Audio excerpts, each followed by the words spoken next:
गांव गांव ढाणी ढाणी। सेठ आनंदीलाल पोद्दार स्कूल में पढ़ाई कर बड़े बड़े पदों पर पहुंचे पूर्व छात्रों ने स्कूल की तस्वीर बदल दी। भवानी मंडी के मूल निवासी तथा अब देश दुनिया में प्रवासी इन पूर्व छात्रों ने स्कूल के जर्जर कक्षों में बच्चों को पढ़ते देखा तो उन्होंने 10 कक्षों की मरम्मत का जिम्मा उठाया और 12,50,000 रुपये खर्च कर रिनोवेशन कराया। सारा खर्च पूर्व छात्रों की समिति ने वहन किया। सेठ आनंदीलाल पोद्दार स्कूल में पढ़ने वाले पूर्व छात्र आज देश विदेश में भवानी मंडी का नाम रोशन कर रहे हैं। इनमें कोटा की एलन कोचिंग के संचालक गोविंद माहेश्वरी सहित कई पूर्व छात्र अपने शिक्षा मंदिर को नहीं भूले हैं। उन्होंने स्कूल को बेहतर बनाने का जिम्मा उठाया है।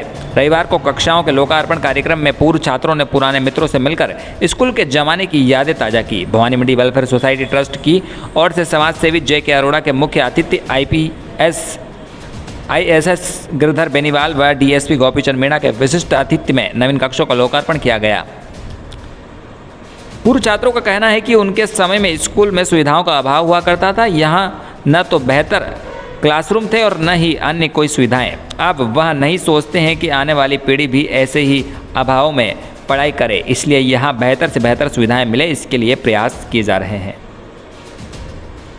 भवानी मंडी से SK मीडिया के लिए कपिल चौहान की रिपोर्ट। आ रहे हैं यहाँ पे वेलफेयर ट्रस्ट के द्वारा, क्या कहना चाहेंगे इस बारे में?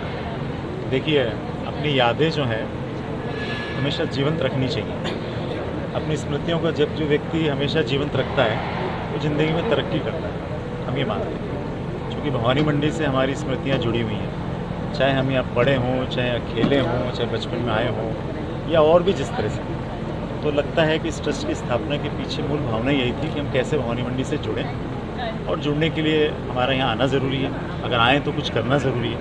और चूँकि ज़्यादातर लोग शिक्षा के क्षेत्र में अच्छी शिक्षा लेकर यहाँ से बाहर जाकर लोगों ने वेलफेयर ट्रस्ट द्वारा जो एक निर्णय लेकर शिक्षा और स्वास्थ्य क्षेत्र में जो काम किया जा रहा है, उसी के तहत यहाँ पर जो स्कूल रिनोवेशन का जो काम किया, उसके अंदर मुझे यहाँ से जो लोकल लोग हैं और स्कूल लेक्चरर का भी पूरा सहयोग मिला, और उसी की प्रेरणा से, उसी का स्वरूप देखकर हम साथियों के दिल में ये विचार आया कि क्यों नहीं दूसरे स्कूल का जो गर्ल्स स्कूल है, क्योंकि हमारे परिवार की बच्चियाँ भी इन्हीं स्कूल से पढ़ रही हैं और आने वाली जनरेशन, और आज हमारे बच्चे सब स्कूलों में आगे गांव गांव ढाणी ढाणी। Food safety and authority of India ने पिछले साल खाद्य सुरक्षा के नए नियम जारी किए थे। इसमें दुकानों को हर मिठाई के बनाने का समय, उसकी एक्सपायरी सहित अन्य जानकारियां दाम के साथ लिखी जाना अनिवार्य किया था, लेकिन आज तक नियम कागजों से बाहर नहीं आ सके। आगामी दिवाली के त्यौहार को देखते हुए हाल ही में खाद्य सुरक्षा अधिकारी ने जांच के दौरान मिठाई दुकानदारों को बेस्ट बिफोर डेट डिस्प्ले करने की हिदायत दी थी, पर अभी तक इसका कोई असर दिखाई नहीं दे रहा है। शासन लोगों के स्वास्थ्य को ध्यान में रखते हुए खाद्य सुरक्षा कानून में आए दिन नए बदलाव कर इसे सख्त कर रहा है। सुरक्षा हेतु पैकिंग व खुली सामग्री विक्रय के लिए कई नियम बनाए गए हैं। जिला स्तरीय अधिकारियों की लापरवाही के चलते आज तक इन नियमों का पालन सुनिश्चित नहीं हो पाया। ऐसे में लोगों के स्वास्थ्य के साथ खिलवाड़ किया जा रहा है। Food safety and authority of India में पिछले वर्ष खुली मिठाइयों की ट्रे के सामने जिस पर रेट की पर्ची लिखी जाती है, उसी तरह बनाने का समय व एक्सपायरी डेट भी लिखना अनिवार्य किया था। इसको लेकर खाद्य सुरक्षा अधिकारियों ने मिठाई दुकान संचालकों की बैठक लेकर समझाइश दी व नियमों के बारे में भी बताया था। उस समय कुछ ही दुकानदारों ने नियमों का पालन किया था, पर अब अधिकारियों की लापरवाही के चलते सभी नियम हवा हो गए। आगामी दीपोत्सव के चलते मिठाइयों की दुकानों पर भीड़ है, पर खाद्य सुरक्षा विभाग की कल हुई जाँच के बाद भी मिठाई दुकानदार नियमों के खुलेआम धज्जियां उड़ाकर लोगों के स्वास्थ्य के साथ खिलवाड़ कर रहे हैं।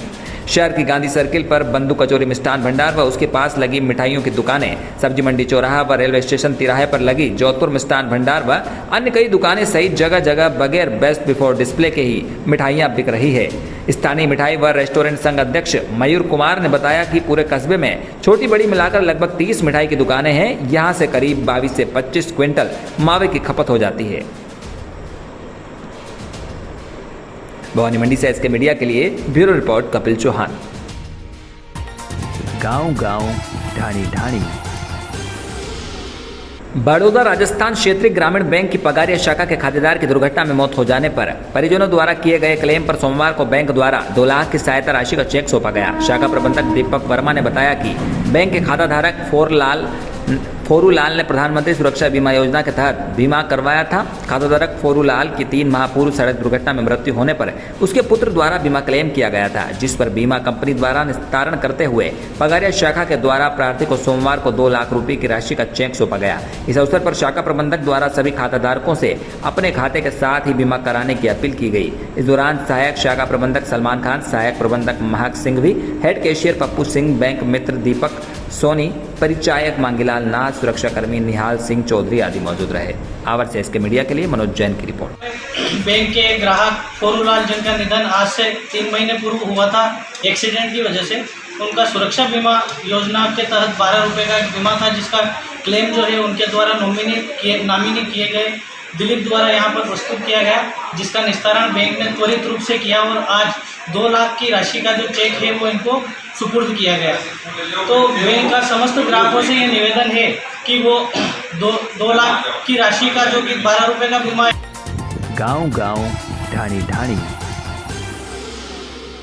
उपखंड गंगधार की किटिया पंचायत मुख्यालय पर आज प्रशासन गांव के संग अभियान के तहत शिविर का आयोजन किया गया। इस शिविर में राजकीय उच्च माध्यमिक विद्यालय किटिया के प्रधानाचार्य द्वारा आवेदन दिया था कि विद्यालय में 571 बच्चों का नामांकन है और पीने के पानी का कोई इंतजाम नहीं है। बच्चों को भारी परेशानी उठानी पड़ रही है, पीने के पानी की सुविधा मुहैया करवाई जाए। शिविर प्रभारी सुरेश कुमार हरसोलिया ने इस समस्या को गंभीरता से लेते हुए विकास अधिकारी डग को निर्देशित करते हुए विद्यालय में तत्काल प्रभाव से हेड पंप लगवाने की स्वीकृति जारी करवाई है।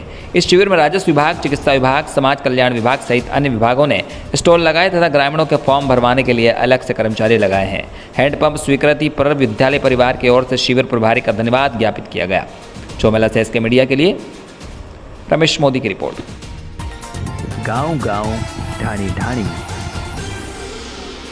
मध्य प्रदेश के आगर मालवा जिले के सोयत कला क्षेत्र में 14 करोड़ की नल जल योजना के बाद भी पानी को तरस रही क्षेत्र की जनता जल संकट को लेकर नगर वासियों ने आज नगर परिषद के मुख्य नगर पालिका अधिकारी के प्रतिनिधि धीरज सिंह चौहान को ज्ञापन सौंपकर वाचन राकेश सोनी ने नगर परिषद में किया। वाचन में सोनी ने बताया कि नगर में मुख्यमंत्री शहरी पेयजल योजना के अंतर्गत शासन के साथ हुए अनुबंध के अनुसार प्रतिदिन किए जाने वाले जल प्रदाय में भारी लापरवाही की जा रही है। नगर में प्रतिदिन निश्चित समय एवं अवधि में जल प्रदाय किया जाना था, किंतु योजना का कार्य पूर्ण हो जाने के पश्चात भी आज दिनांक तक 4 से 5 दिन में जल प्रदाय किया जा रहा है। वह भी अपर्याप्त रूप से गर्मी के दिनों में तो यह स्थिति 6 से 7 दिन तक पहुंच जाती है, जबकि अनुबंध के अनुसार प्रतिदिन 30 मिनट जल प्रदाय का प्रावधान है।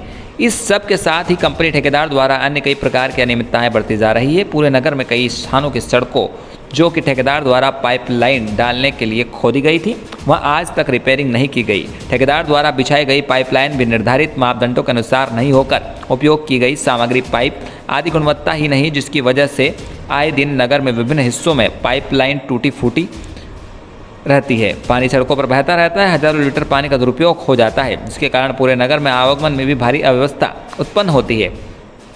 सभी नगरवासी इंदौरी समस्याओं से अत्यंत दुखी है एवं हतप्रभ है कि करोड़ों रुपये शासन के खर्च करने के बाद भी जल प्रदाय समस्या तो जस की तस है और साथ ही घरों के बाहर रास्ता भी खुदा पड़ा है। ऐसी स्थिति को देखकर जब जवाबदार लोगों से बात करना चाहिए तो नगर परिषद के अधिकारी बिजली का बहाना लेकर अपर्याप्त रूप से नल नहीं देने का बहाना बना लिया। 14 करोड़ रुपए की लागत के बाद भी नल जल समस्या जस की तस पड़ी है। देखा जाए तो इस बार बारिश भी पर्याप्त मात्रा में हुई है, उसके बाद भी बारिश के मौसम में भी जनता को पर्याप्त मात्रा में पानी उपलब्ध नहीं हो पाया।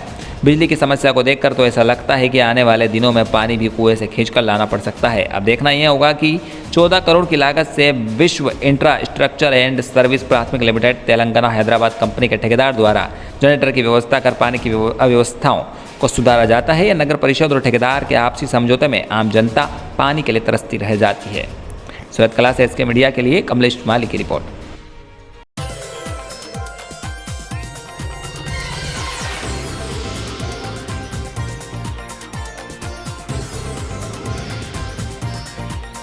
गांव-गांव, ढाणी-ढाणी।